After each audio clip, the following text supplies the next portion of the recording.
Now, financially, how did you grow up? I know in the American society, people are placed in classes. Poor, lower middle class, upper middle class, rich. Right. What was that like for you growing I up? definitely didn't have money growing up, but my mom always made a way. Like, we stayed in the hood, and as I got older, she hustled harder and harder to like make it a better house. But I wasn't just spoiled. Like, my Christmases were dry. I actually still to this day hate Christmas. Like, I don't hate anything actually. I just don't enjoy the holiday season, especially that I'm single and I'm like, you know, I live out here on my own. I don't enjoy like Thanksgiving and stuff because I'm not flying home to like go to Thanksgiving dinner. It's just not anything that we did growing up. So I definitely didn't have a lot of money. Like, that's, you know, whatever. But my grandma spoiled me a bit. Like, for sure, I can say my grandma spoiled me. Like, she would buy me clothes and stuff. And yeah. Grandmother on your mother's side? Actually, it's my great-grandmother. It's my mom's father's mother. But you would never know. If you look at her, she's super young looking, like, to this day. She's about to be like 90 in August, and you would never know. What was the biggest obstacle you faced money-wise maybe then growing up?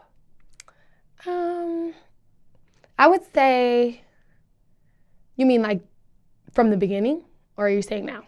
No, from growing up. Okay. Yeah. From growing up, I would say, like, my mom would cry.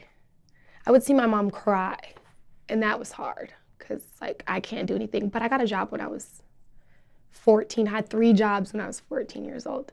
I worked at Elitch Gardens, which is like, you know, the roller coaster place. And then I had Revolution, which is a retail place. And then I worked at CC's Pizza all at the same time. I was 14 years old. I wasn't even legal. I lied and said I was 16 the whole time I was 14. So. And this was summer break when you do this? Or this is when you're going to school? I was going to school. But the hours were always after school, and I didn't work every day at either place. I didn't work. So, you know, I might get off, or I always had 4th period off. My last year, I always had the last class off. So I would get off, I'll call my grandma and be like, I gotta go to work. My grandma would drop me off at work. And what grade were you at this moment when you have these jobs? 11th grade, but I had a job in 10th grade too. Wait, yeah, that's true. When you get these jobs, your parents, step-parent, they know you're underage getting these jobs and they're okay with that? My mom is like, you're a hustler. Like, she loved it. I went and took my mom's credit. I took my mom's social security number, her credit number, everything to the Mercedes dealer and put the money down for a Mercedes when I was 16 years old. And I told her my mom was co-signing on it. She didn't know nothing about it. They called her, she's in class, and they're like, hey, congratulations, you know, you got approved. She's like, approved for what? Like, what I get approved for? And my mom's like, they're like, the Mercedes, you know, you got approved for the white Mercedes. They're like, what? Like, what the fuck are you talking about, you know?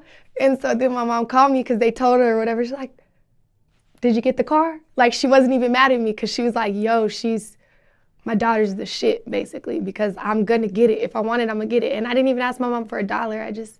I needed her name because I was too young. When you get these jobs, you see mom crying, you can't do anything about it, but then you're able to do something about it and you get these jobs. Is this something she asked you to do? Is she asking you to put in financially? Mm-mm. My mom never asked me for nothing. My mom never asked any of her kids for anything. Even if we had it, she still didn't ask because she's a boss. So you get these 3 jobs and you lie to get them, right? Every time. They never question, hey, she doesn't look like, I mean, she says this on paper or tells us what it is, but yeah. She doesn't, something's odd. Like, other employees didn't think something was, there's something about her that's just not adding up. Every single time I lied. And I lied so easily, like, if I could show you. So the ID, you know, has your birthday in the corner. All I did was take a smaller piece of paper, like about this big, and just put, instead of a 6, I put a 5 or a 4, and then I copied the thing, because you never need a real ID. You could have a copy of your ID. It worked every time, man. I was a go-getter.